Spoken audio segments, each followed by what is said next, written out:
All right, you're asking for it, so here it is. Listen to this. I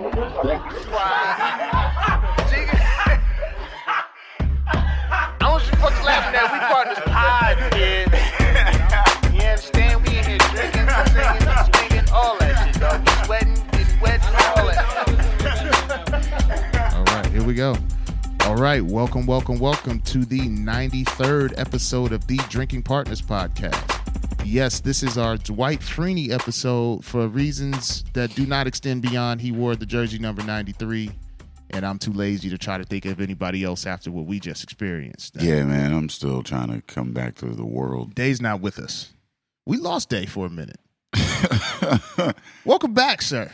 Yeah, I'm still not even 100% sure I believe Your the eyes story. aren't working yet, I could tell. I want you to put that beer down. I don't trust any of your equilibriums right now. All your shit is shot. This is actually a great fucking tasting beer, man. Like after that takes us back. Yeah, man. After not having any senses being tingled or enlightened in any way for like 2 hours or some shit. No. I was in there for an hour and a half. you were in there for 2 hours. Well, anyway, I am half of your hosting tandem, Ed Bailey. I'm joined, as always, with my co-host, Dave Bracey. Say what up to the people. That is delicious. What up, people? We are Drinking Partners, and if you're looking for us, you can find us on epicastnetwork.com/partnerspod. You can find us on IG, Twitter, and Facebook at Partnerspod. You can find us on iTunes, Stitcher, Libsyn, and Google Play under Drinking Partners. We are Googleable. 93 episodes, man. You know the deal, man. Go on iTunes, rate and review. That's how we let us know that we're doing well. That's how we continue to do well, and that's how we know we're doing well. So please go on iTunes and rate and review. I believe, okay. Listen, you love us. You tell us you love us when you see us. Now we just need you to put it on the internet. Rate and review. Let us know how you feel. Let us know what we can improve upon. All types of shit. I don't know. I don't have anything right now.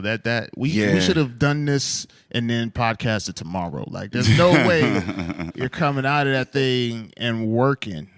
We just want to send a special shout out to Epicast, to all the listeners who have been with us, or if you're new to us, the quality of the podcast we have.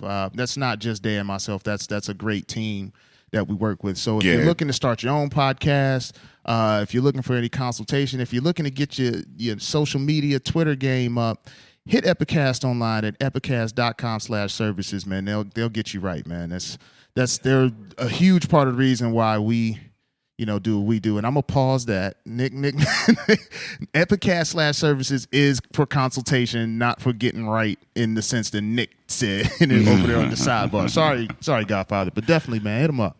Truth, man. I mean, it's that like we're just two dudes that drink beer, and all the rest of that shit is Epicast. So it's always a curse word in every commercial Day does.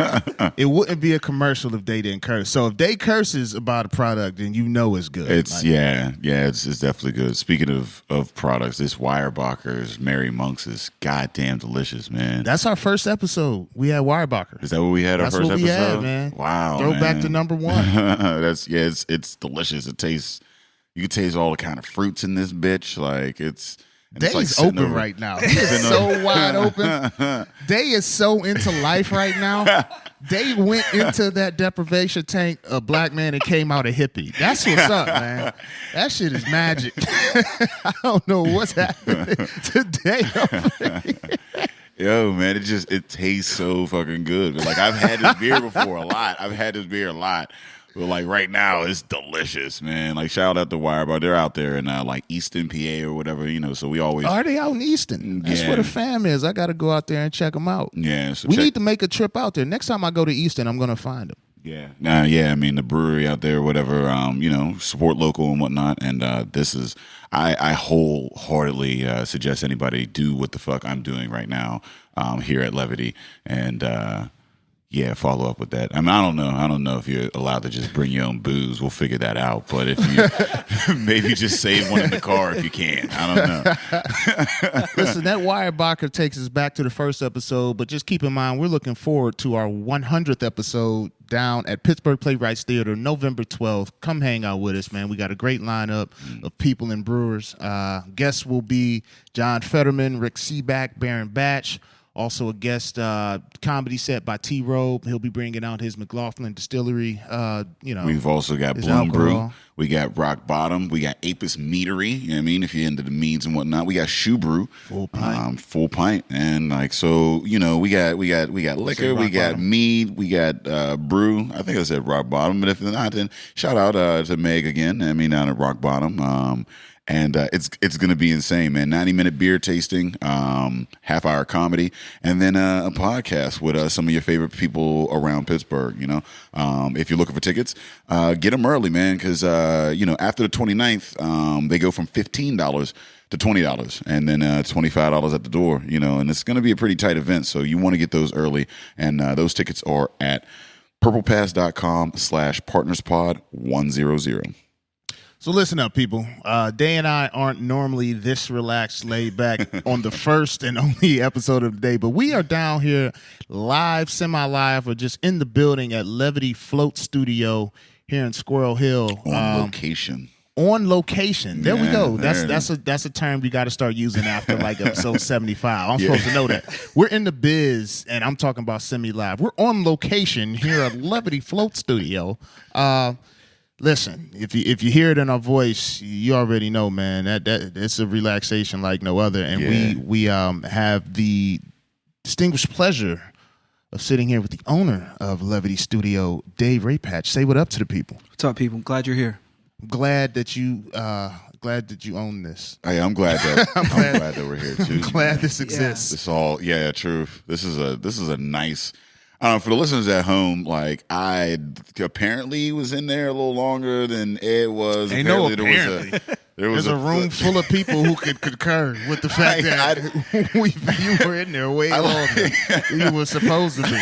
I thought I came out and everybody was just like they were like, all right, let's hop on, start. So like I'm kind of disoriented, and like I still don't even I feel like I'm coming down from a drug, but I'm going back up with this Wirebacher. Like it's a lot going on, man. Yeah, man. You reinforced the stereotype with that. You just didn't want to come out. But it's understood, man. Like if you're not hip, man, look up sensory deprivation. That's what they do down here. Actually, I'll let Dave kind of give a synopsis of what you all do here at the Float Studio, because I can't explain any of the physics or technicalities of it. Sure, right on, man. It's 10 inches of water, 1,200 pounds of Epsom salt. You get in there, you lie down. It's a zero gravity. Close the door and it shuts off all of your senses. 1,200 pounds of Epsom salt. Yeah, that's insane. So, how did this even come to be? Like, what makes you? Because I've never even heard of a float studio or sensory deprivation. It doesn't seem like something that you can find widely available throughout the city. So you have something special here, a great product and a product that not many people offer. So how did you get into it? What made you bring it to this city? It was just something that on a whim went and tried about 6 years ago and thought it was complete bullshit going in, very questionable. I'm a very analytical type person. So when you tell me I'm going to feel amazing after an hour of laying in Epsom salt and floating, very questionable. So the first time I did it, as I left, I felt amazing, absolutely amazing. The way you feel now, is really how good your body's designed to feel. When it's not navigating gravity, when you're not taking in all of the stimulus, your mind can decompress. The central nervous system de-escalates. You leave with a clear sense of relaxation. I kind of know what happiness feels like again. That's how I feel now. Like you go into this little tank and you can't see shit. And and we were joking about this. This is real for me. See, I can't swim for real. So like floating on water not only made me feel good, but it made me feel accomplished. Like I felt you had achieved the goal. the cheap way. You got an honorary You got an Well, Andre floating degree. yeah. I mean, I can float now. Like, I don't know how it makes me be able to float. Yeah. But how does that work? Like, God, because I've Sure. tried to, Sure. you go to camp, like when you're a kid and they try to teach you how to do the back float, and I never mastered that. But then it's like when I got in that water, I was like, oh shit. I mean, what? How does that happen? It's the amount of Epsom salt that's in there raises the density of the water. So with just that chemistry class. with all of the Epsom salt in there, you can't sink. Like, I don't know if you noticed while you were in there, if you tried to push down a little bit with the water on top of the water. Shit. I just let her take over. That's the best way to go. It's like my first time with an older woman. It was just like, I'll just let you go. just let you leave, lead. baby. No, that's so why do you think that it's not something that is widely available? I mean, do you think it's just a startup cost to it, or is it something that's relatively new to, I guess, to America in general? It's absolutely. Not, I mean, I've never seen it around here before. I saw it on an episode of The Simpsons. Yeah. And Lisa freaked out, like was tripping out, and like know, The Homer Simpsons actually are got ahead of taken away everything. or whatever. I mean, like that was my first introduction. So, like there were a couple moments where I was like, am I still, like, I hope I didn't end up on the back of a pickup truck somehow and secretly going somewhere. You know what I mean? Well, The Simpsons are ahead of everything. So Yeah, they are. Shout out Matt if it's Groening. on The Simpsons, it's going to be popping in 10 years. Yeah. It was one of those things where more and more people are waking up, getting smarter, being more conscious of their own mental health and how they feel. And this is just a very excellent way to make that happen. Mm-hmm.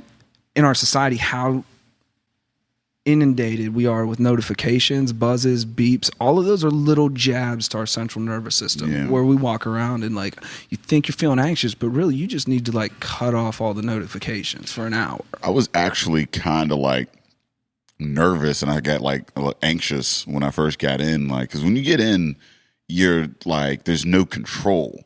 And I like control. Like, you know what I mean? So like letting go and just kind of letting it happen and knowing that like this is going to be 90 minutes, which ended up turning into like 2 whole ass hours for me. But Yeah, Jay doesn't follow directions. Once you strip him of his senses, you lose this sense of following directions. yeah, that was like just kind of like losing control and letting it happen, and I kind of had a little mini freak out or whatever. Like Right. I was like, this, because also I'm claustrophobic, so that was another thing that like kind of was like I had to remind myself like it's cool, you got oxygen, like you're not. I will say that. So when you first get in, I found it difficult to find my breathing pattern. Yeah. It felt kind of, I don't know how to describe it, but like you can almost feel like your chest, it like accentuates the breathing of your chest, and then my earbuds kept coming out. So my pulse was like playing out of my one earbud because it kept falling out. Like you become, I guess your first time, you become hyper aware of all of the things that you were not aware of before you got in. And so I imagine you would probably have done it hundreds of times. Sure. What changes as you do it more? Like It gets easier. It gets easier each time. That first time is very exploratory of like how it feels to let go, that you're okay if you let go, where your mind travels to, how the body feels, where your natural relaxation point is. that's a big thing, Right. That's a big thing. Finding like I was, I think I was most comfortable with my hands behind my head. I don't know. Yeah, I kept switching back from like hands up like above like by my head, and then hands down like by my legs or whatever, kind of floating in that regard. And like it didn't feel like I was there as long as I was there at all. You don't Like- have to keep apologizing, man. No, like it's like we're I'm- okay with it. No, but I'm just like it's like the time lapse. He didn't believe us when we told him that. Yeah, we like had I been walked out, chilling y'all with him. He's like, Ed, how you get out here so fast? Been out here for like 20 minutes, man. Yeah, no, like when I finally like got out or whatever, like I thought I had only been in there for like maybe 30 minutes. Right. Like it didn't feel like 2 hours. You know what I mean? Like It really doesn't. Yeah, like it's super quick. Like imagine being on the lazy river at Kennywood, but like better and longer. Yeah. Just a more like even the temperature. Like once you get used to breathing, the temperature in there is perfect. Like I was listening the water's to not warm, it's not cool. It's just like really like this is perfect. Everything your body like just falls into it. You're just like shit. All I have is like a nose and eyes, and you can't even use your eyes because it's all black. I kept listening to myself blink. I can hear myself blink. That's weird. And then the realization that there was no difference between when my eyes were open and when they were closed, and like doing that whole thing like open and close, and like but there's no difference, and seeing like the same shit that you see with your eyes open as you see with your eyes closed, like that whole experience kind of like threw me the fuck off. Did you have any freakouts the first time you did it, Dave? No. It's just one of those things you almost power through. You realize it's so passive and natural that looking at it from the outside, you come in with a lot of assumptions. Mm-hmm. But once you get in there, you have maybe that moment of letting go, of control. We've had less than 1% of people come out, and the thing they say is, I have control issues. Yeah, wow. that was like that was my major freak out. I was just like, I kept actually saying to myself, like, you just got to let go, bro. Like, you don't have like that's cool. They're picking how much the temperature, like the size, like everything is. You're just out there. My only freak out was I thought I went blind in my left eye, and let me tell you how comfortable I was. I was willing to accept that reality because like so it's so much salt. Like if you touch your eye, it's gonna burn, and like it burns to the degree that if your eyes, you're gonna close it when you touch it, and then like if you try to open it, it's going to burn. So I was having these troubles with my earbuds, and I touched my eye, and so my left eye was just fucking burning. And it was like I opened it, and I freaked out because when I opened it, I couldn't see. But I'm not even thinking like you can't see anyway. So now it's this you can't see coupled with your eye burn, and like I was like, yo, I just got to fester in this like all this salt water in my eye while I just lay in this bitch for another hour. Like this shit is over for me. And I was like, you know what? If that's all it took for me to get an hour and a half by myself with no kids, it was worth it, man. If I could see out my right eye, I'm good. Nobody's running up on me no more. You know what I mean? Like I'm a comedian. Nobody runs up on me. Do I need my left eye? Like how do I really need both eyes? I mean, there's famous rappers that only got one eye. I mean, it's famous podcasters that only have one eye. Taxstone, he has one eye. Yeah. So I can make it. Slick Ed. My left turns would have been fucked though. My left turns would have been real shady on people. But you know what? It's super relaxing. So do you find yourself dealing with like any type of mental health issues here? Because I'm sure like that revealed, like you said, people come out and they say I have control issues. Did anybody else come out like their husbands are in the lobby and they start arguing or anything? Like, because you do like get a lot of time to think. Like I went through so many different fucking scenarios in my head about so many vastly different things, and like none of them related. I thought about people that I hadn't thought about in a long time, and like as a man, like you don't think about a lot of shit. Like you move on. Like even with women, you might move on and it might be you just gotta get over it quickly. Yeah, I mean, like you're just like, all right. I'm laying there like, yo, why the fuck did I dump her? I started questioning, like, am I a good person? Like, is it? What's going on? It was me. It wasn't. I was a jackass. So I just want to say, I want to apologize. But do you find yourself like having people reach out, and I mean, even if you've helped them, like in anything that they've been going through or some type of mental thing that they've been dealing with, do they reach back to you? Oh, yeah, man. We host a lot of people that struggle with anxiety, depression, things like that. And what happens is a good way to describe what you experienced was if your mind was like a browser. You go through life and you open up all these tabs, and you had time, an hour, to sift back through those tabs and be like, that's useless. But it came up because it was present. It was running in your mind somewhere. And you processed it, closed it down, and now you have a clear browser. You cleared your cookies in that motherfucker. Cash is gone. Yeah. Now, I'm not letting my shorty go in there then, because she ain't going back to old dick files. Hell no. Got the incognito tab going and shit. I don't know what the fuck's going on. You know what I mean? Like, She started trying to make appointments weekly. Like, what the fuck is you going through? Let's talk. Hold on. Shit.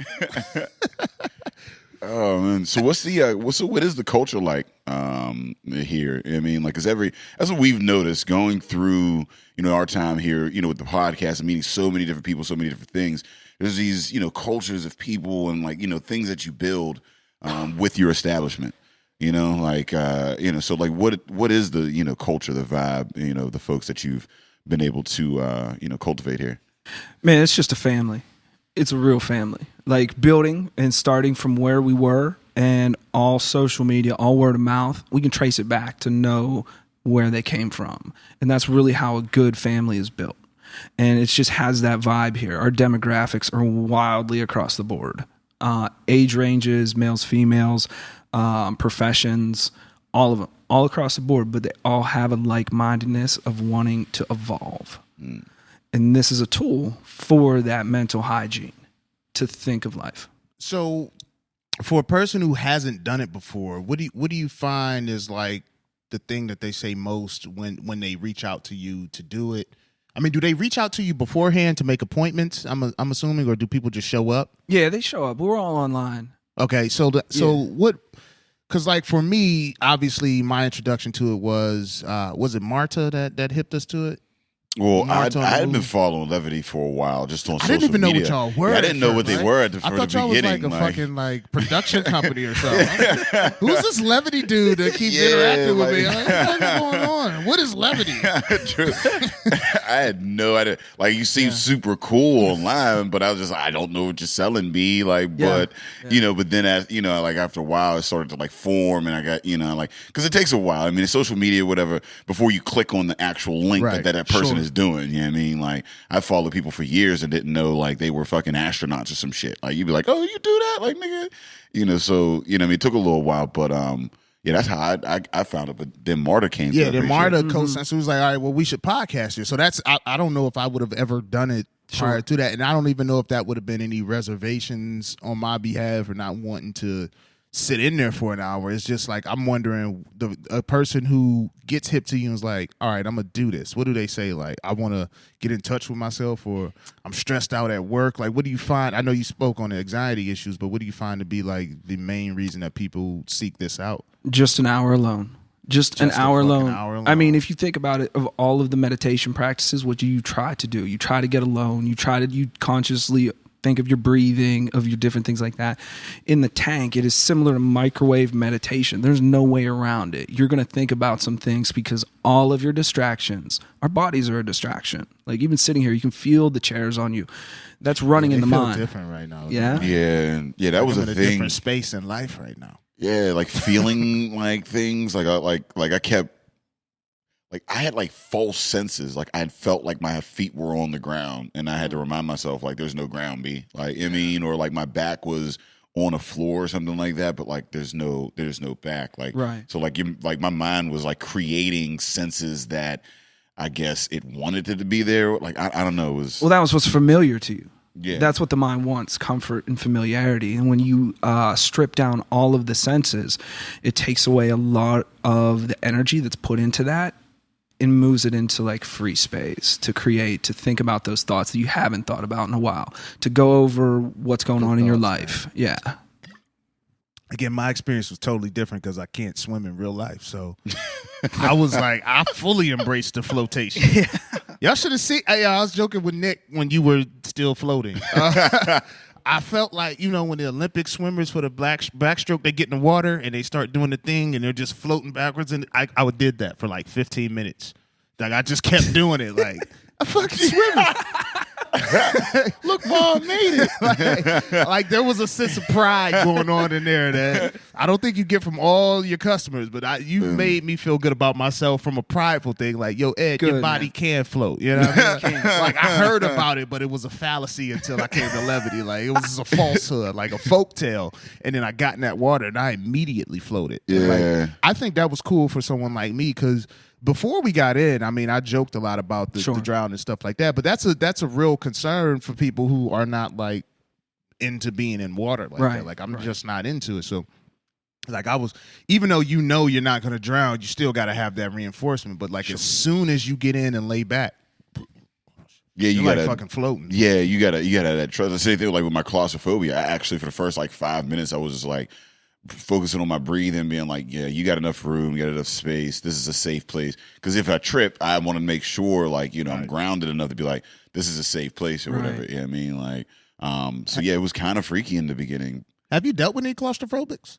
You know, a lot of folks come in thinking they'll feel that way, but once you get in and a couple minutes go by, they shut that door because there are no boundaries. So exactly. how can you, after a while, you're just like, what am I claustrophobic towards? I can't, like, it's just black from here on out. Like, it's vast. There's openness. Yeah, and there's enough room from side to side where, like, you're not bumping into shit all the time. But then when you do, like, bump into the little rubber bumpers on the side, you're kind of like, damn, how long have I been floating in this direction? Like I had no sense of time in that because you don't man. feel like you're going in any. The only time you really feel something is when you decide to switch positions, which I did a lot.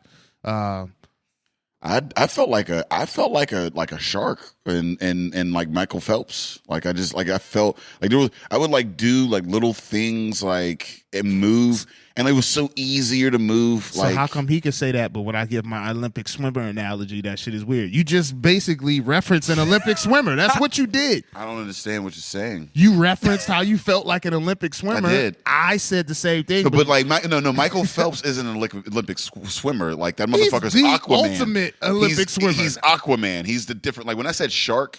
And then I said Michael Phelps. Like there wasn't much of a difference between the shark and Michael Phelps. You just felt like a human that could float.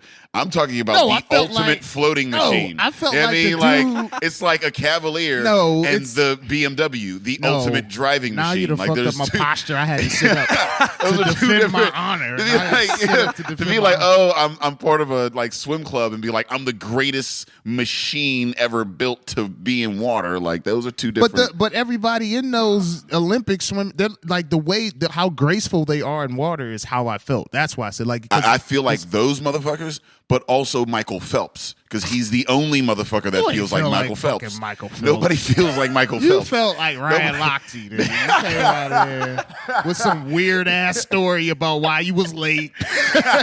He couldn't find his watch. It wasn't Michael Phelps.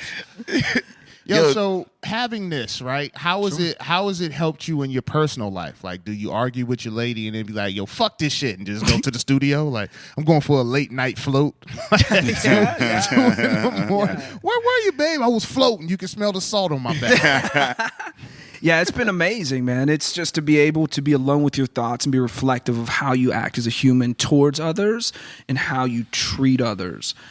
There's an evolution there. When you're honest and objective with yourself, when you're in there, you really can't bullshit yourself. If you know you've done wrong, you feel it in there. There's no distraction from that. That is very true. So you get a moment of clarity where, oh, I can act better. I can be better. I can be kinder. So personally, professionally, it's really helped the evolution. I mean, and usually, you know, like people go to drugs for that. And by like people, I mean me. Like usually, if I want to, like, if I want moments of clarity or just moments of relaxation or whatever, like I usually, have a drug inside of me. Sure. I mean, like whether it is booze or whatever. And it's crazy that like with the whole opiate, addiction and that whole thing. I mean, with heroin and an opiate, I've never had an opiate in like I had some perks from after I got a tooth pulled or whatever. You don't have to indict yourself on this podcast. Well, no, I mean, no, but it was legal. No, it was legal as shit because like I got like my doctor gave me a bottle of Percocets and a bottle of Tylenol 3s, and honestly, like the Percocets really didn't do anything for me. I found more relief in the Tylenol 3s. I had the bottle laying around for like a year, and then I just gave it away. Sure. Like, it just wasn't. That's illegal. That might be illegal. That's not legal at all. They know where I live, but like it just wasn't. For me, that particular feeling. But with the floating, I would imagine from what I've read, accounts that floating experience is kind of like an opiate, like a feeling where you are free of pain and senses and things of that nature. Do you find people who are, maybe struggling with any type of addictions or anything that might find relief here? Oh, absolutely. A lot of that comes from the magnesium that's in the Epsom salt. Helps break down the lactic acid in the muscles. We host a lot of people, from athletes to people who live with fibromyalgia and arthritis, to get those physical benefits that they don't like the way those opiate make them feel very zombie-like. So for the ability to come in here for an hour and get gravity off of the body and those aches and pains, home run. Yeah. It's a home run. Yeah, because my neck is feeling phenomenal. Like I went in there with a neck issue because I slept on it wrong. You were like, "Oh, you'll be cool when I got out." Yeah, I definitely had a shoulder gym issue that's not there anymore. I'm gonna go re-aggravate tomorrow at the gym. I feel like Superman right now. I'm about to go move a couch or some shit like that. Yeah, I feel I. You know what I mean, and it was crazy because like sensory deprivation, like you are deprived of the senses. When I finally did get out. Like I realized why you have handles on the side of that bitch because you need like your whole body just to stand up. I was like, oh shit, my legs were gone or whatever. Well, the shower. You had 30 extra minutes. Float that's unaccounted for. You're in uncharted territory. Float at this point. We don't know. He's like sitting here studying you because he doesn't know. He got a lawsuit on his hands and now he doesn't know what the hell is going on. No, so you brought up an interesting point. So have because I know in athletics they're always looking for different ways of rehabilitation, more natural ways that don't have long-term effects. Have you found that professional athletes or professional teams have started looking into floating? Because I mean that's an opportunity for you, especially being the only fucking float studio in the city. Like with a city that has 3 professional sports teams, like. Fucking be like, look, man, I know you guys been skating on ice and getting all beat up, coming here and float, and then you feel better than taking that wild ass ice bath or popping those pills that they give ice you. baths. Those were the worst. I mean, just for soreness, like you figure people play 82 games, 162 games, however many games they play in hockey. Like doing this every now and again, that shit would be good for them. It's amazing. Yeah, we do host, athletes that come through just for that because if you can feel great from just being in there for an hour, why struggle through 3 days of soreness? Right? Yeah. Like an hour. For an hour, and you come out and feel amazing. Yeah, it's like I want to a water bed now or something. That shit the way it water was. bed's a throw, fam. Wow. That's like it was. Like I had never felt anything like that. Like Dave's gonna get a water bed. That's I had never felt anything like that. Like being like supported, but not by anything. Like I don't know how else to even describe it. But like it was like you said, it's zero gravity. Right. I had never experienced that in my life. I mean, even in the pool, like I know how to swim and I could like float or whatever. But there's still like a little bit of weighting that goes on. Waves and shit in the pool. Too, more current. Like it's a very subtle current in there, and you just kind of shit is moving around. You're like suspended in air, but not in air. And I've never floated in a pool before because I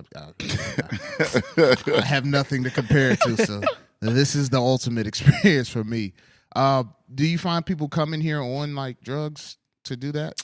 Not quite sure. Now you want him to think in a hot spot. Like he didn't give him the drug. He gave him the float, not the drugs. Like you're not gonna turn down that float money because this dude got high. Like, he's not gonna drown. Like, he's just gonna be high as fuck and they're freaking out. Like I just feel like if you wrote it on paper.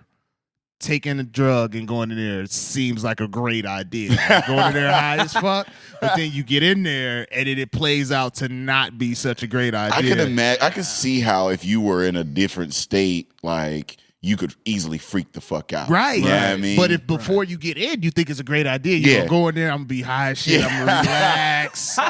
And then you be high as fuck, you start relaxing, but it's all blacks, and you start seeing weird shit. Like, what was that? The Brady Bunch movie where the dude took the mushrooms and started freaking out at the dinner table? Like, that shit would be weird. Like, I'm sure that's happened at some point.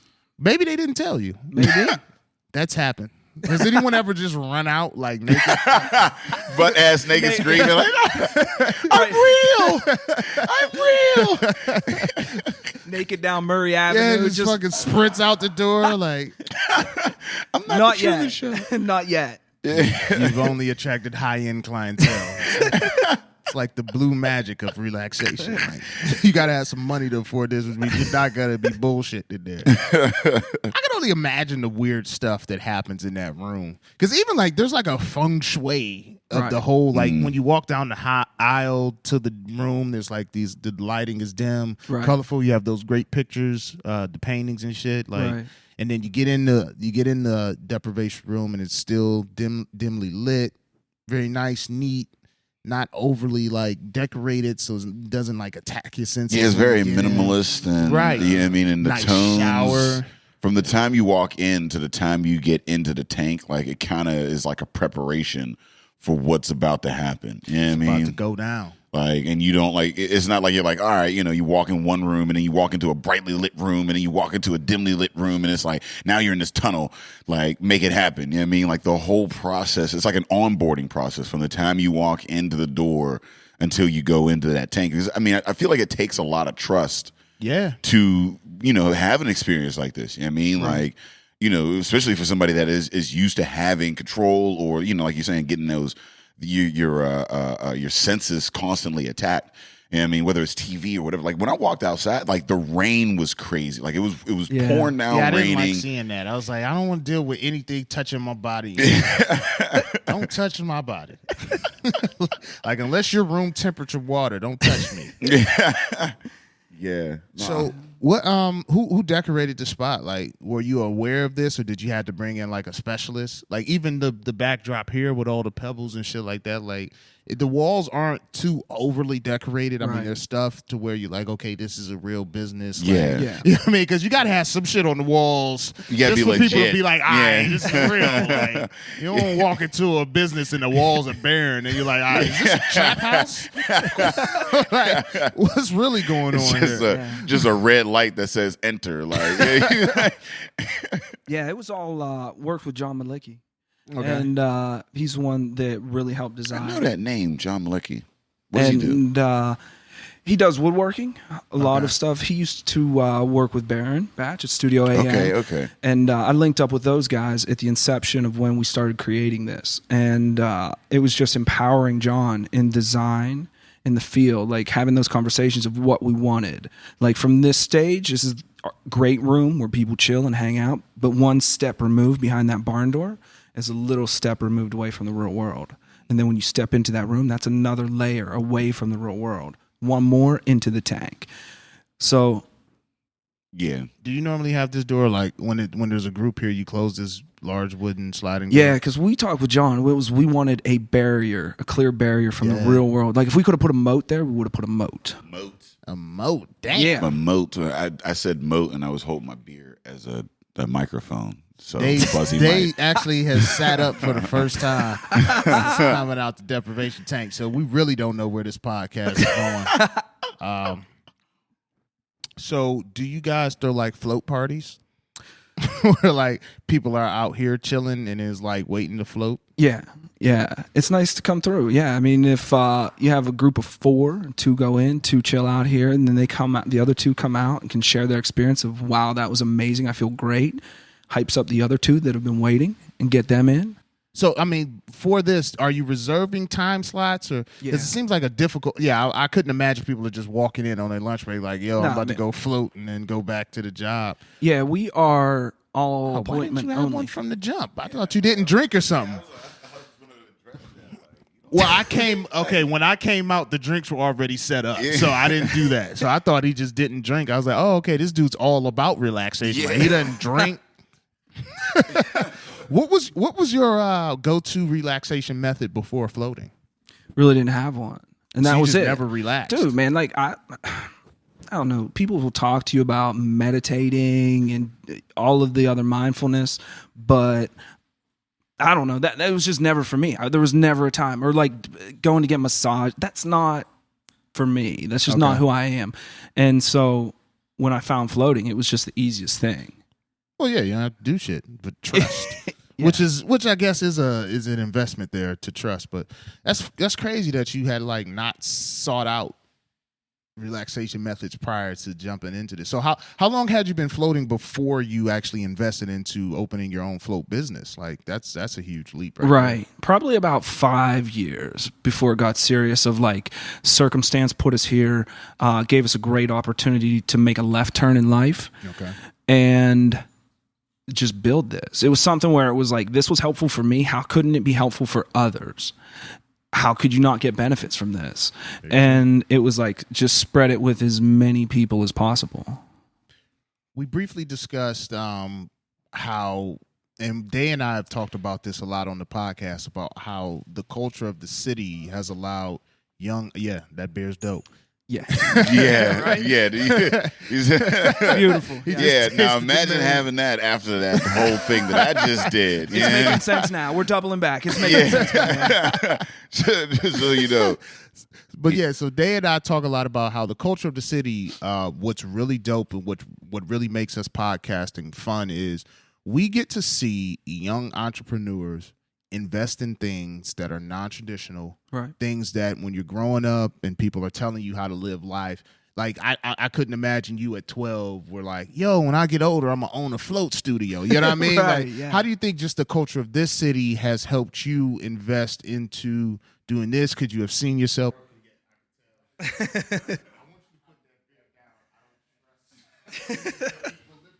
Sure.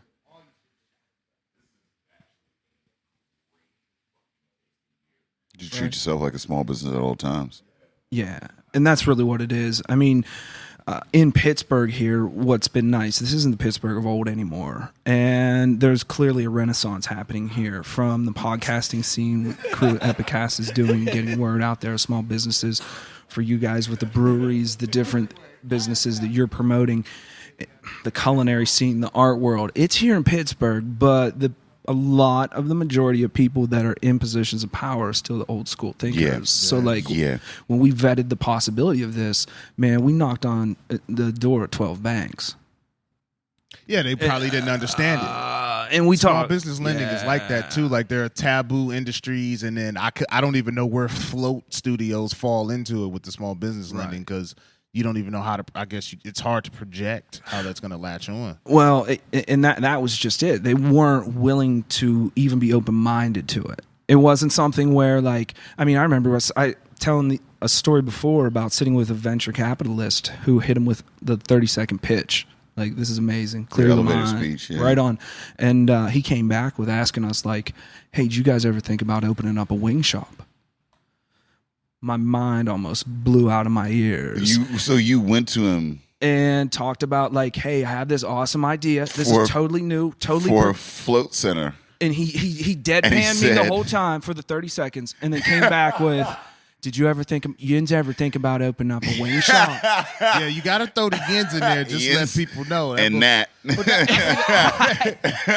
Wings and that. Wings and that. You could probably get some fries, some burgers.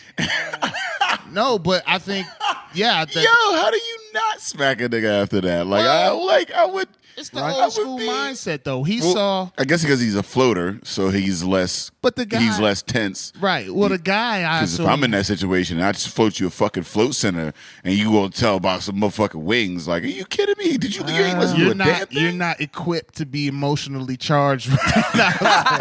You're not equipped for that. All right. So I assume the guy, I guess that speaks to what you're saying. The guy's got this old school mindset. He probably really enjoyed your pitch and was like, well, here's an industry that works, and if we get this potential to work in this industry, I've got a cash cow. Exactly. Yeah. He wanted to basically employ you. Yeah. Like, here's a better idea. Take this so I can make this, and then, go about your business. Smart man, because you look at it, and it was like, we'll give you this, but it's at 7%. Yeah. It's at 8%. Like, bitch, I'm not selling wings to put money back in your pocket. Exactly. And that's where it was very interesting that nobody could quite see it until I sat down. And like I said, I just owe a lot to them, of John Malicki and Baron Batch. We went through 12 banks, a couple venture capitalists, and I was probably legit 2 weeks away from working at Walmart. Yeah. Where I was like, this, okay, fine. Like, bills need to be paid. Like, Duquesne Light doesn't take potential. Like, for hell no, man. It was like, I've been trying for 34 years. They still won't accept the check. Like, no. and got in the room with those guys, and they were like, listen, you're not only not crazy, this idea is beautiful, and it can help so many people. And then it was like, okay, those were like the first two who really believed that it was a good idea. And that makes sense. I mean, because when you go down to Studio M and you talk to Baron, like if there's a motherfucker in the city that will think your idea is beautiful and can see potential in it. Yeah. And anybody that's listening, I mean, anytime you're like, if you're hungry, if you're just you.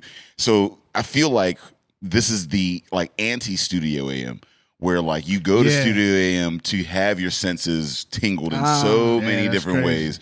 You know, you go there, the walls are covered with everything. Like the food is delicious. It smells nice. The people are nice. Like the culture, the whole nine. And, you know, this is like the exact opposite where like you're completely taken off and like you're just, you know, you're floating around the whole nine. And I like that. I like that dichotomy. I mean, like there or whatever. But both have that same underlying, like I feel like a theme with like, you know, art and expression and understanding self. You know what I mean? So yeah, man. Like, and that was for design for us. We had to be mindful because it wasn't designed like Studio AM because it is very pop. It is in your face.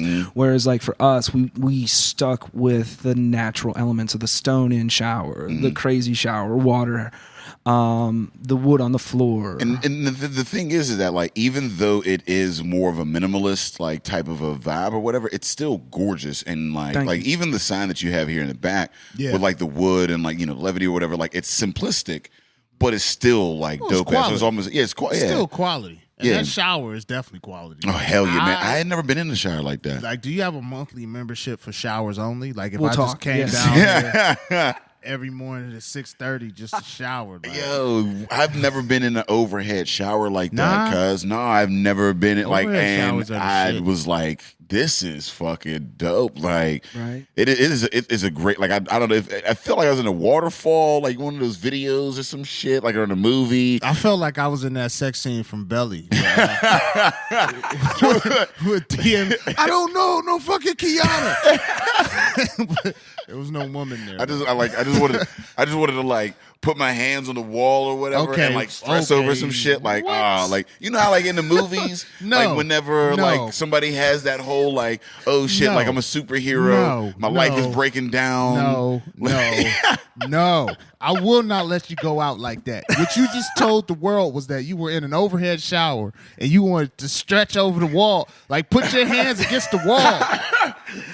Drew, what kind of visual are you giving to people? That's the stressful movie. Like, oh man, he's going through the turmoil. It's in the montage. Okay, you know what I mean, like where it's like, oh shit, I got an argument. Like after like the Madea movie, I just beat up my wife. Like I'm going through some things. You gotta put those qualifiers on that, fam. I was a little worried. I was a little concerned. It's the stressful montage scene. Like, you got to find myself, and then I'm going to make it happen. Like when they start playing old Faith Evans records.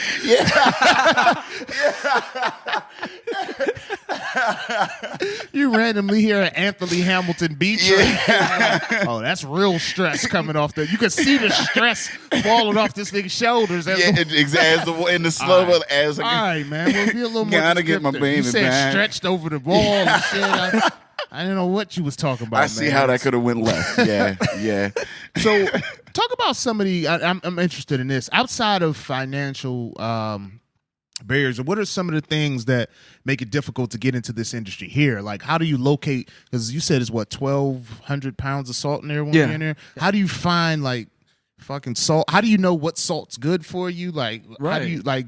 I guess supply chain. How do you figure that out? Right.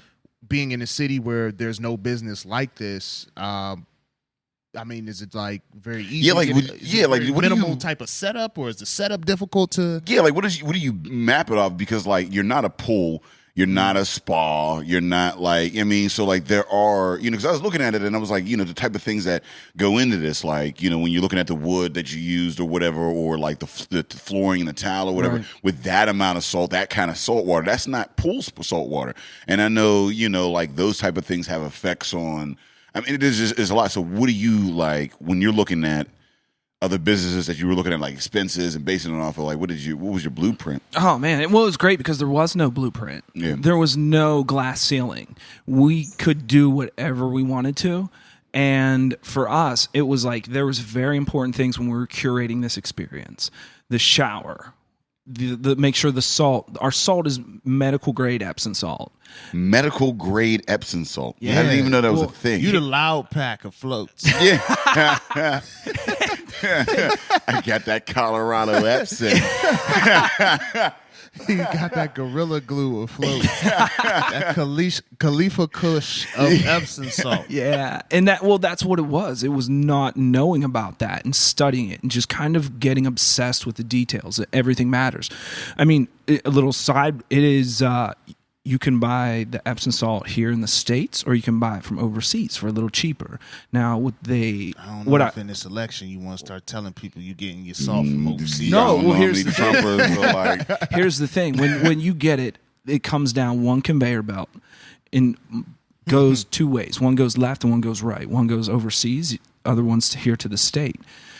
Overseas, they only test one in every 4 or 6 batches, where here in the States, they test everyone for impurities and to make sure that's what qualifies it as the medical grade. So he brought it back there. I mean, that's why you got to shop local. Shop local. You gotta be. So, like, where do you get your towels from? Because I think the towels were like good as shit. You know what? I don't And think that's the an towels were important piece. I don't think the towels were like the towels were great, but I think that experience coming out, they felt like the greatest towel ever because you ain't I don't know, felt a towel man. before. But you know, every dude has spent the night at a chick crib, and chicks the same. Spend the night at dude's crib who's got fucked up like towels and rags. Yeah, I hate it. That messes up a great night. Yeah, like, a rough towel is the worst. Like, hey, yo, I ain't even gonna front. I used to be the fucked up towel dude in college, man. I knew I didn't realize I had terrible towels, no pun intended,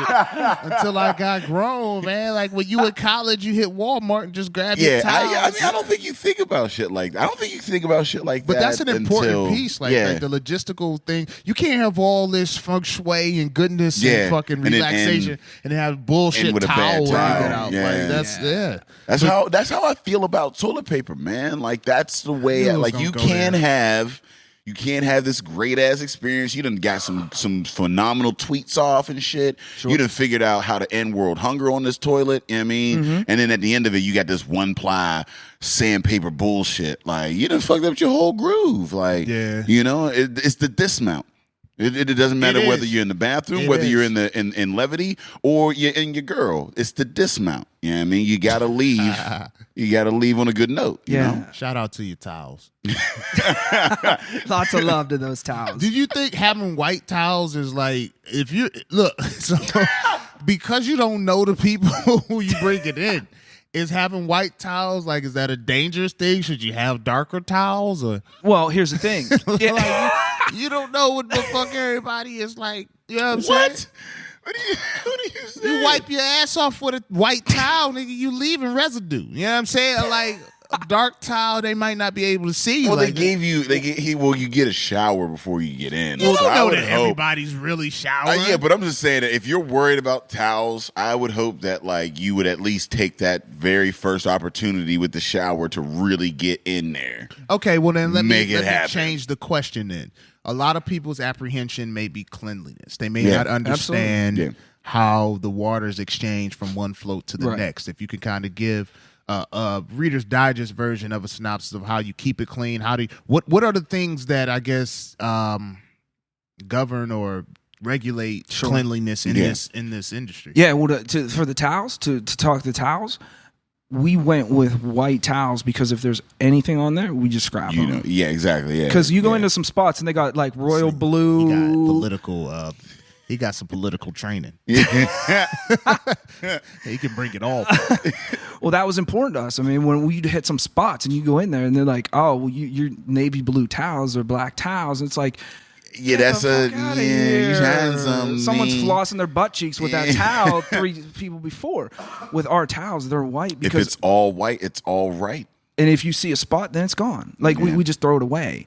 To clean the water, just hit up a bunch of filtration dudes. Like, who the fuck knew those dudes existed? Yeah. But like when you were putting it together, well, like how the fuck, like, because there's one thing, and that's the thing. There's one thing to be like, you know what?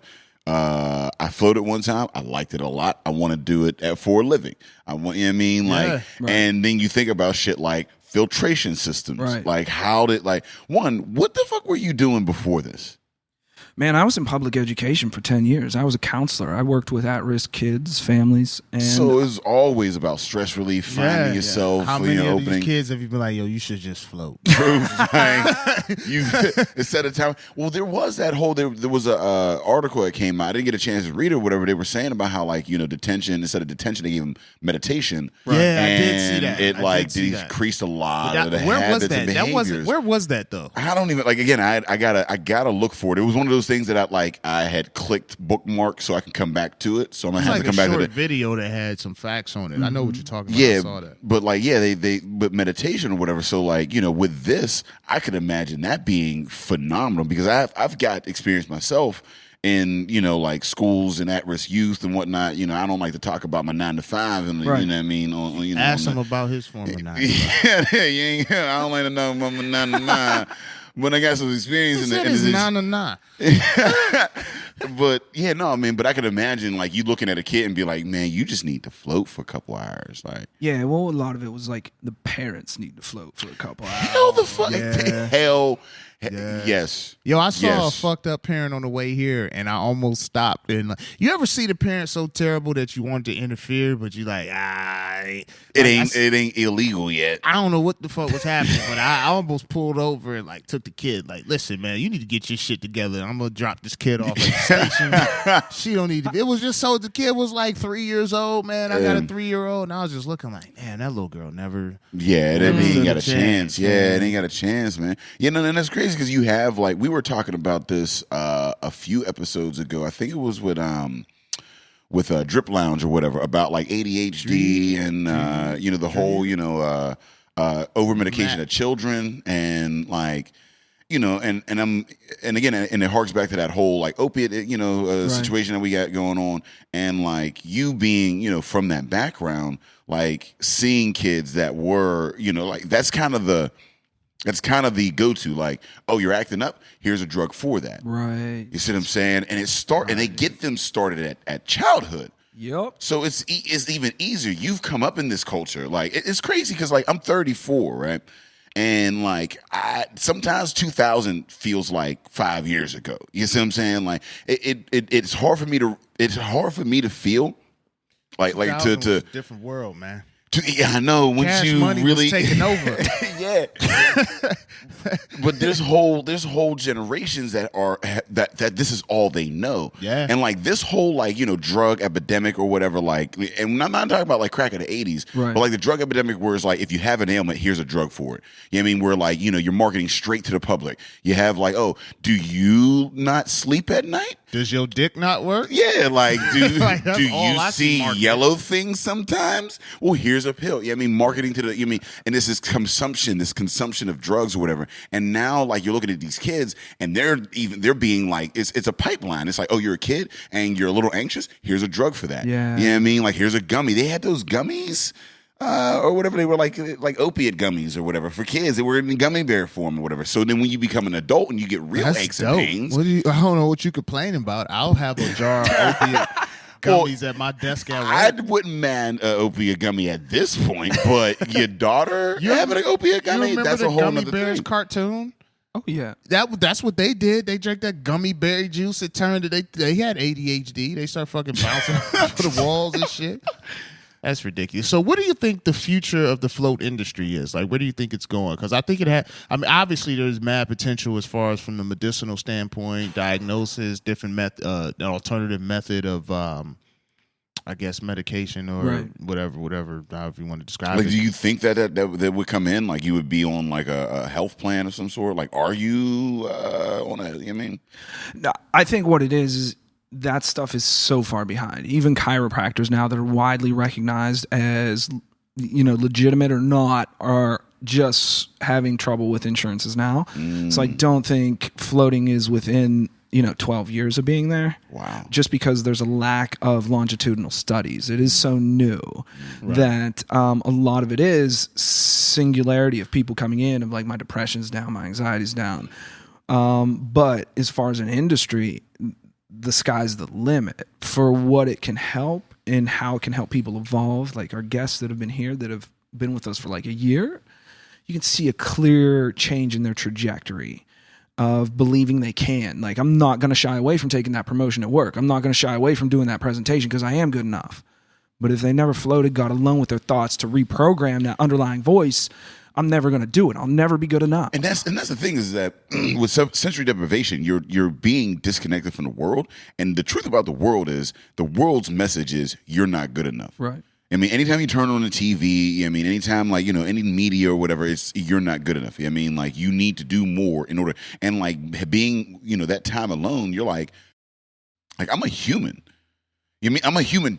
I'm a fleshy meat bag, right? Just like every other fucking fleshy meat bag that's walking around on this fucking space rock that we're in. And the only reason you're able to tell me that I'm not able to do what the fuck I want to do is because of all these other fleshy meat rocks and all this history and everything else. So I can see how like your ability to be able to step up and say, fuck it, like, yeah, no, I deserve more. Like you fleshy fucking meat rock. Like if you just went to your boss, like you just walk in Monday morning, like with the mentality that like I'm one fleshy meat rock. Yeah, I mean like going to another fleshy meat rock and trying to get more of what I need as a fleshy meat rock. Like I think the whole world would run more smoothly. Like you get confidence in that. Let me ask you something, Day. How many fleshy meat rocks in did you realize that you should abandon this analogy? But you was just too deep to do it. But you at some point you was like, you know what? I gotta stop saying fleshy meat rock. No, but like that's what it is. I mean, you're just a meat bag and on a rock. I don't know. I don't know, man. Have you come out with anything like what I mean? So how long have you been here? No, because I was going to piggyback to your question, but make it more like listener appropriate. Okay. Oh, okay. How long have you been here? And in that time, I know you spoke of seeing the difference between people. How long do you think it takes before you start to notice that change or notice that effect of consistent floating on an individual? Usually around the second time. Damn. Third, we've had... For one example I can give, comes to mind quick, is this young man does Ironman, whatever those competitions are, Ironmans. It was coming in for just physicality, the benefits, and very 9 to 5, very analytical, very straightforward, cut and dry. Coming in, floating, getting my water, getting the fuck out. Third time he came out, he sat down, his eyes were like a little open, and of course it's like, how is everything all right?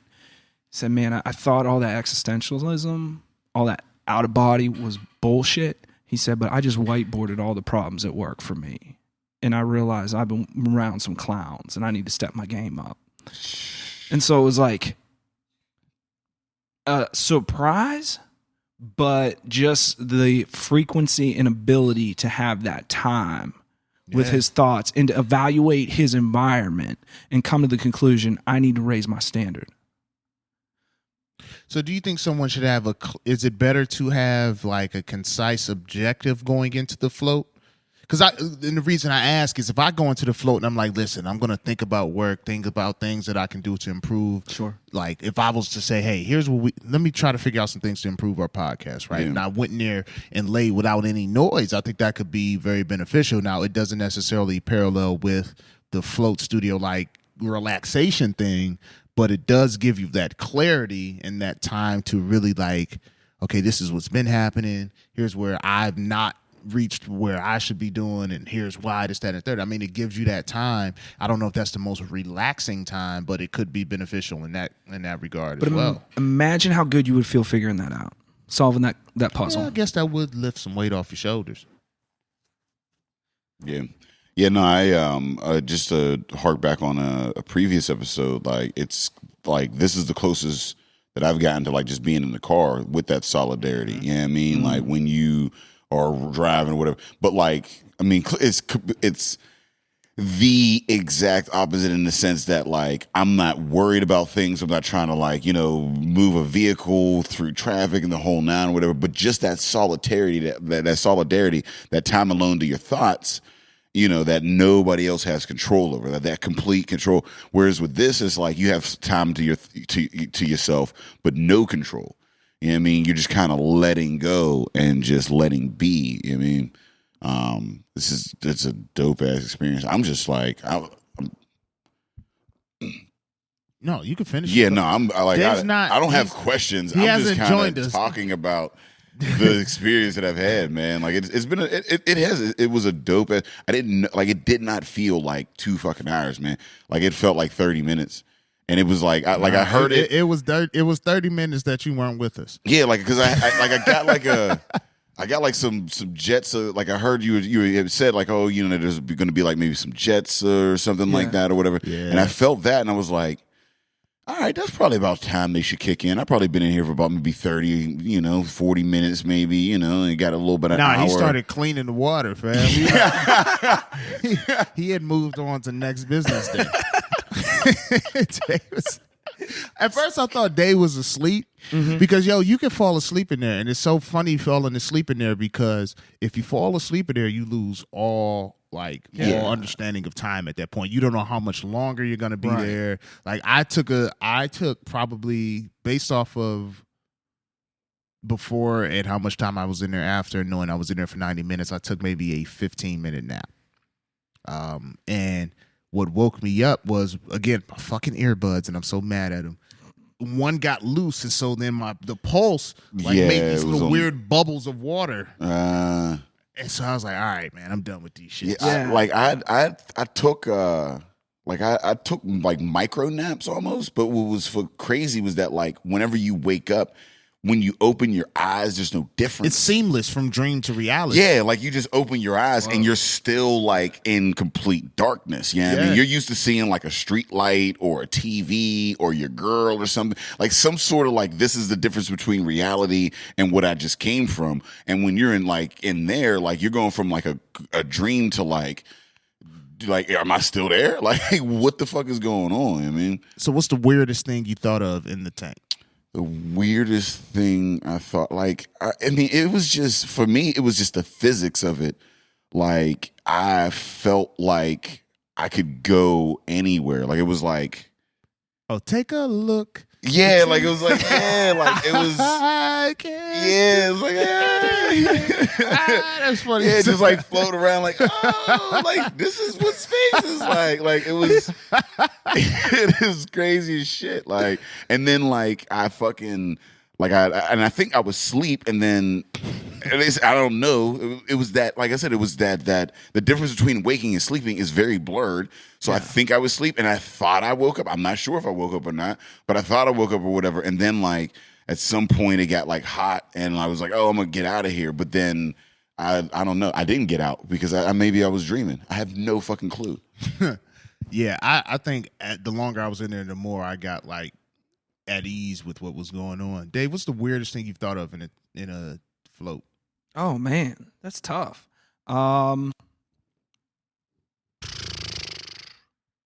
Probably just maybe that I made a mistake and this wasn't right. Oh, okay, you don't have to specify that. I mean, no, it was just.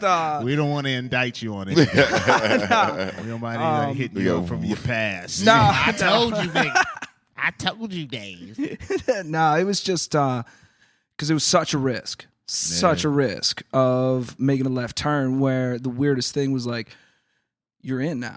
When you make a commitment, and then that's why you come out, you operate on faith. Like you move forward and you realize you did the right thing. Yeah, what was that moment? What was that like? What was the moment you were, counseling, doing your thing, doing your 9 to 5, where you were like, I'm gonna jump. Like this is gonna be my jump. Like where were you? Like I mean, like were you and wifey at home talking about it for a while? And because I know because we all do it. Like we all have ideas or whatever. But at some point, you're like, fuck it. Gotta jump. Yeah, I'm gonna do this one thing that is gonna make everything else different. Yeah, man. When for me, it was just seeing how broken that system is. Disparity of allocation of funds for different schools. not really believing that. And I still have 30 years at least. Do I want to give 30 years of my life to that game? And wasn't quite sure if that was proper. Didn't know if that was like really going to help. And for me, then what I started to do is just started to talk about it. And you start putting it out in the world and you start following through. And then that's what feels good. And that's what you follow. You're being pulled. You're not being pulled in a certain direction, like you're being led. You're doing something better than what you are. And like I said, for me, just that arena of education, how broken it is, looking at it, I didn't know if I could give 30 years of my energy and life to it. And this was something where it could help people, provide value, make them feel better about themselves. So it was a no-brainer. So, but I'm trying to get to that moment, like where you called wifey and was like, yo, Like, fuck it, I'm out. yeah, like put the money on the bed. I mean, like this is tomorrow we gonna put $10,000 in the Epsom salt. Oh, you know right what I on, mean? yeah, Like what was that phone call with the wifey where you were like, you know what, today's the day. You know what I mean? I tell you, it was when all of the banks were like, no. And then we looked at our account and said, well, if we're going to believe in ourselves, like, listen, you can't rely on those people to believe in you. If you have a real dream, because those people can't see it, that's your gift. That's what you do. And if you have the funds and the ability to make it a reality, then what fuck do you need anyone else? Just move forward. Yeah. And that's what it was. I mean, the exact day I couldn't quite say, but it was just a matter of like flipping that switch in my mind of having the right mindset of no one else is going to do this for me. I got to put the reps in. And when I start putting the reps in, you start building confidence and momentum, and then things start to come to fruition. And that's what it was. Yeah, I listened to you two, and I feel like my float just was such a different experience. I thought about so You were much. swimming. I thought so much weird shit, man. Like I created a video game, and it was like a spinoff of Grand Theft Auto, but all you was doing was shoplifting. And like as you got to different levels, you robbed different stores. You know what I'm saying? So first you was robbing Family Dollars, and then by the end of it, you was like stealing from Nordstrom's.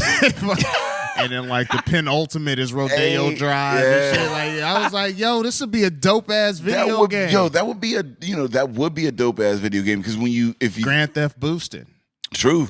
Like, I mean, if you think about Grand Theft Auto, it started out as this little like kind of 8 digital like phone game or some bullshit like that, where it was shoot like pellets and spin in a circle. Yeah, and it was garbage, and like, but like the idea and the concept of it, like people were like, "Holy fuck!" and like parents like rivaled against it or whatever. But like with something like that, like I mean, there's a hustle to that. Like there might be a subculture of people. Yo, like, it has so many levels. So look though, you were like. Yo, it's funny. So you know how like in Grand Theft Auto you have like side missions and shit like that, right? So like in my game you would like boost from clothing stores and then go to the club. Like 2 Chainz was in town, so then you had to get a fit for the club and like the best. If you got a really good fit, then you got to go to the green room and shit like that. Like, it was a weird ass video game, man. Like now I'm starting to wonder about like what direction my life is going into or like what I think about because I'm listening to y'all and I'm like, damn. I got some real shit in there, but that was like the funniest part. I was laughing. Do you talk to yourself in floats? Because I start talking and singing songs. Yo, 90 minutes by yourself, man. You go through everything. Right. Like the first time, especially now because I have 2 smaller children. Oh, okay. So like I'm in constant. I've got 2 small kids. I'm always doing shows. I'm podcasting. I'm out a lot. So very rarely am I just like in an environment. In an environment that's quiet. So like that was like the first time in a long time where I was just in a place that was quiet. Like even when I go to bed at night, my lady's there. So if she wants to, when you live with a woman, you think you about to go to sleep or you think everything's quiet, then she want to flip you on some real shit right quick. Like, well, how come you didn't? Like, you're like, God damn it. I hate that last minute. I'm just about to knock out and you want to have a 3-iron So being in there was just like, my weirdness got to come out and it manifested itself in that video game that I'm going to try to like create. I'm gonna call it like Boost Mobile or something. I don't know. You know, I can't like even knock it because like I wholeheartedly support petty theft from large corporations. That's all I'm saying. Like, I mean, like there's it not ain't, as much violence. Walmart ain't hurting, and exactly like you're not killing people because you slipped a pack of Kool-Aid in your pocket. You Right. know what I mean, And over like at Walmart, like that's not a. And you can progress the bank robberies in the game, but like initially at the beginning of the game, like mall cops might chase you on Segways, and then you get to a point where like somebody might tase you, and then, you know what I'm saying? Like it's progression. All man. of the characters are white though. Get some None of that would work. No. Like because black characters, No. it would just be like stole a pack of Kool-Aid, 20 to life. First of all, some of the best boosters in the world are black. What are you I talking know, about? but Like, you can't have cop interactions with a taser. But here's nigga. what you That's could not, do with that video game. It doesn't go from like arrest to like it goes from arrest to nigga. You Yo, this was an intense part of my float. Like I start thinking, like, yo, then I could get sponsors like clothing department stores to buy in to use their logos and shit like that. Certain brands, markets, you know what I mean? Like, you can what get people to buy video into game were you going to pitch to them? Because the it wasn't Boost the same Mobile, game. where they you go rob a Macy's. and Nordstrom's shit. isn't gonna. You get like Gucci to be like, look, I'm gonna rob your store on Rodeo Drive, but only digitally. But you know what? Most people That's see that not- shit. Yep. Listen, man, Really? I'm in a People float. will pay. I'm in a You float think thinking people of shit. You think people will pay to be robbed? I'm in a float. Digitally? Exactly. Like, He hating over here. He hating over here. But I never thought about something so meticulously for a short period of time ever in my life. Something that I didn't plan Well, on doing. Now I'm thinking like, you know what? Like, I'm creating. Well, does Grand Theft Auto have any real cars? Is that They don't have real cars. They have like they create cars that are based but they off of get other money cars? from them real Because cars, those real nigga. cars don't want to be like, hey, steal us. Like that's not the culture. Right. I agree with that. I don't want to shit on your But float. this was a float. man. I ain't trying to. I felt All right. really good. Like I We- played a video game. We in can my work the float. kicks out. Yeah, I mean, I played a game in my Nick float. Nick got a video game already, so like we could actually we could make an 8-bit motherfucking That's what I'm Rob saying. Nordstrom's. Yo, You know what I mean? I did a lot of shit in my float, and Yeah. I feel like thank you for that. True. Shout so- out to Black. I want to do this real quick. Shout out to Black Forge and their fucking video game. Is that out yet? Like, what's good with that? Next month is coming through. Where did they get that shit at? The 4th. They get it on the 4th. Like, do they got to go online for that? Do they got to go and get like the cartridge? So what is the game? It's a Sega game. Yeah, but what is it though? What do you do? She doesn't have a microphone, you could but it tell is a me, Black and Forge then video I can, game. I can tell them. What's, Or you can not. what and then I site? could keep talking about What's the my video website? game. What which is site dope did as they go shit. to see this shit? 8-Bit Evolution. So go to 8bitevolution.com. 8bitevolution.com. Check out all the 8-bit shit they got going on down there. You know what I mean? And look check for out Boost Mobile. Yeah, I mean, check out for Black Forges. Yeah, I mean, 8-bit fucking video game, and I'm excited because it's That's gonna be a real like metal. endorsement. He threw the F word in Yeah, there. it's gonna be metal as shit. I mean, so get down threw there, the check S out word. 8bitevolution.com and check out Black Forge. I can't wait for that to come out. I didn't get a chance to play it at y'all had the whole roundup, the birthday. Yeah, it was the birthday party or whatever. I didn't get a chance to do that or whatever. But My video game's dope. yeah, we'll just hit up 8-bit evolution. I mean, it could be we could make You that. gotta it that could my be the video drinking part of game this. gotta be in like at least Nintendo 64 type of virtual reality because you gotta see that the dude got on red bottoms. Why else would you steal the shoes? You gotta know that they're expensive shoes, man.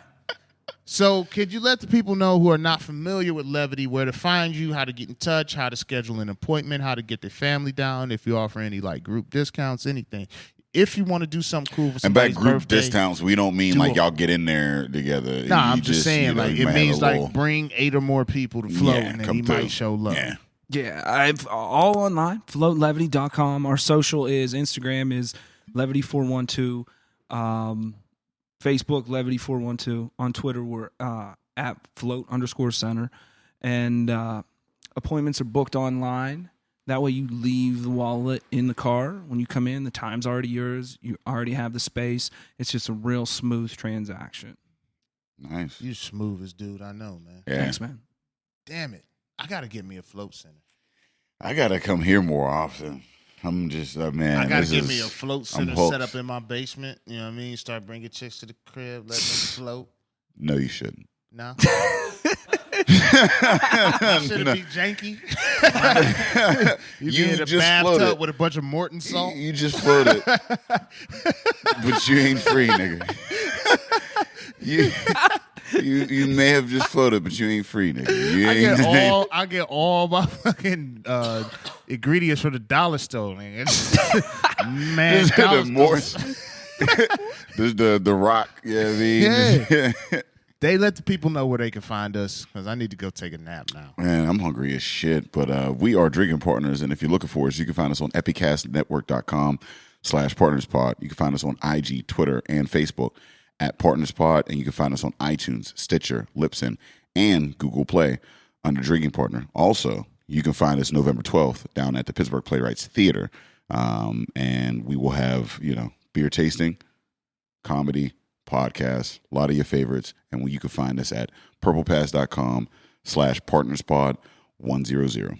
Hey, shout out to Dave and Levity Float Studio, man. If you need to get some shit off your mind, if you need to relax, if you got a physical ailment, if you just need to get away from your fucking kids, come up here, man. Reserve your spot. Get in there. I'm telling you, it's one of it's one of my top 3 podcasts from this point. Because just being able to have that physical experience and come on and listen to a guy who took that leap of faith and invested in himself and is doing well.